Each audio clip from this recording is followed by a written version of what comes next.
వందే మాత్రం. నేను మీ journalist Navata. Welcome to our voice. ఒక సార్వభౌమ దేశ నేత తక్షణ లేదా దీర్ఘకాలిక నిర్ణయాలు ఏవి తీసుకున్నా అవి దేశ సంక్షేమాన్ని దృష్టిలో ఉంచుకొని తీసుకోవాలి. అంతేకాని తాను వ్యక్తిగతంగా ఇష్టపడే సిద్ధాంతాలను బలపరచుకోవడానికో లేదా తనకు వ్యక్తిగత పేరు ప్రతిష్టలను పెంచుకోవడం కోసమో తీసుకోకూడదు. ఇది ఎందుకు చెప్తున్నానంటే, వెనుజులా మీద అమెరికా దాడిని మోడీ ఖండించలేదు. అదే గట్టి వెన్నుముక గల నెహ్రూ, ఇందిరా అయితే ఖండించేవారు. ఇలా కొందరు సోషల్ మీడియాలో తెగ వార్తలు పెట్టేస్తున్నారు. అసలు మోదీ ఎందుకు ఖండించాలి?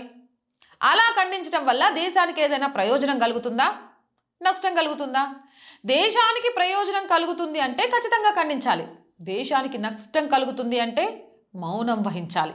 ఇదే నిజమైన రాజనీతి. తాము వ్యక్తిగతంగా ఇష్టపడే సిద్ధాంతం కంటే దేశ ప్రయోజనమే ఆ నిర్ణయానికి హేతువు కావాలి.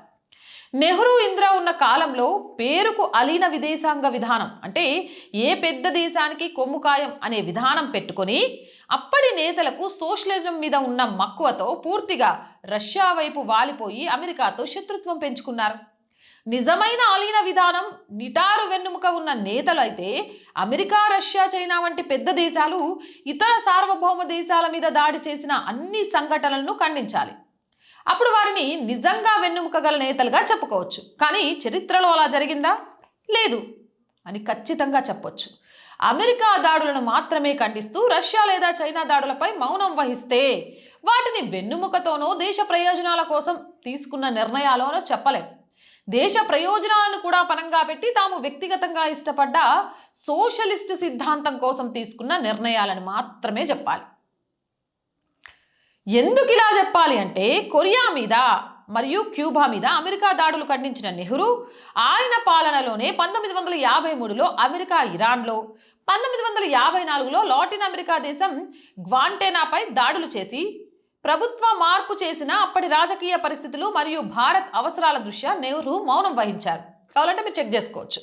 నెహ్రూ పాలనలోనే రష్యా హంగేరీ ప్రభుత్వంపై దాడి చేసి లక్షల మంది చావుకు కారణమైన, లేక చైనా బలవంతంగా టిబెట్ని ఆక్రమించుకున్నప్పుడు కూడా నెహ్రూ పెదవి మెదపలేదు.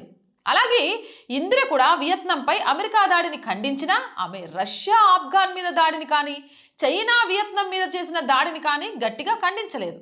అంటే పై సంఘటనలు ఏం రుజువు చూపిస్తున్నాయి? తాము నమ్మిన సోషలిస్ట్ సిద్ధాంతానికి వ్యతిరేకంగా ఉన్న అమెరికాను ఎక్కువగా ఆ సిద్ధాంతం వల్ల మాత్రమే విమర్శించారు తప్ప వేరే కారణం కాదు. భారత్ నిజంగా న్యూట్రల్గా ఉండి అమెరికాతో అనవసర శత్రుత్వం పెంచుకోకుండా ఉండుంటే భారత్ 1962 చైనా యుద్ధ సమయంలో నెహ్రూ కానీ 1969 ఆహార సంక్షోభ సమయంలో ఇందిరా కానీ అమెరికాను అంత వేడుకోవాల్సిన పరిస్థితి వచ్చి ఉండేది కాదు. అమెరికా పూర్తిగా పాక్ పక్షాన పోయి ఉండేది కాదు అని చాలామంది రాజకీయ విశ్లేషకులే అభిప్రాయపడుతున్నారు. మౌనంగా ఉన్నంత మాత్రాన చేతగానితనం కాదు, మద్దతు తెలిపినంత మాత్రాన బలవంతులు కాదు. ఒక రాజుగా లేదా ఒక నాయకుడిగా దేశాన్నో రాజ్యాన్నో పరిపాలిస్తున్నప్పుడు వ్యక్తిగతంగా తమకొచ్చే పేరు కన్నా కూడా ఖచ్చితంగా దేశ ప్రయోజనాల గురించి ఆలోచించాలి. ఇప్పుడు మోదీ సర్కార్ చేస్తుంది అదే. మోదీ మౌనం వెనుక కారణం అదే. అవునంటారా, కాదంటారా? మీ అభిప్రాయం ఏంటి? కామెంట్ సెక్షన్లో పెట్టేయండి. మోర్ వీడియోస్ కోసం ఆర్ వాయిస్ పొలిటికల్ 2 ఛానల్స్ని వెంటనే సబ్స్క్రైబ్ చేయండి. కంటెంట్ బాగుంటే లైక్ చేయండి, షేర్ చేయండి. జై హింద్, జై భారత్.